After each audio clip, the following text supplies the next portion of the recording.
তারা যেটা অর্জন করে নিয়ে এসছে আরেকদিন দিয়ে এটাকে করে দিতে পারছে।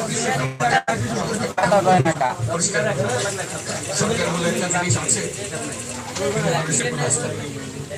মানুষ মনে করে সরকার দমন বিরোধের একটা যন্ত্র, যেখানে যেখানে সুযোগ পায় তার একটা এটা হলো তার থেকে কেমন ভাবে সামাল দিতে হবে, তাকে একটা ভয়ের একটা জিনিস তাকে সামাল দিয়েছে। এটা হলো সরকার। এটা সরকার হতে পারে না। সরকারকে দেখে মানুষের মুখ খুলতে হবে যে আমাকে সাহায্য করবে, আমাকে রক্ষা করবে। আমার সরকার আমার জন্য দাঁড়াবে, সরকার তার জন্য দাঁড়াবে। এই সরকার হবে, সে সরকার মানুষকে রক্ষা করবে, মানুষের আস্থা জোর করে তাকে বলার ভালো আছে। সে নিজে নিজে বিশ্বাস করবে সরকারি লোককে বলি আমার লোক, আমাকে রক্ষা করবে। সেই আস্থাটা আমাদেরকে ফিরিয়ে আনতে হবে মানুষের মধ্যে।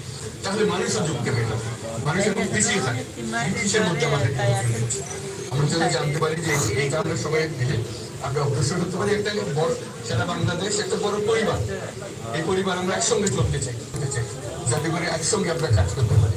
এর মধ্যে আসার পথে শুনে আসছি যে এখানে আইন শৃঙ্খলা ব্যাঘাত হচ্ছে, মানুষকে আক্রমণ করছে, বারবারই জ্বালিয়ে দিচ্ছে, সম্পদ জ্বালিয়ে নষ্ট করছে, চুরি করছে, নিয়ে যাচ্ছে, অফিস আদালতে আক্রমণ করছে, সংখ্যালঘুদের উপর আক্রমণ করছে, হিন্দু, বৌদ্ধ, খ্রিস্টান, আহমদিয়া সবার উপর আক্রমণ করছে।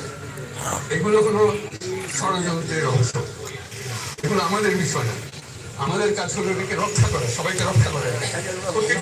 প্রতিটি মানুষ আমাদের তাদের রক্ষা করা এবং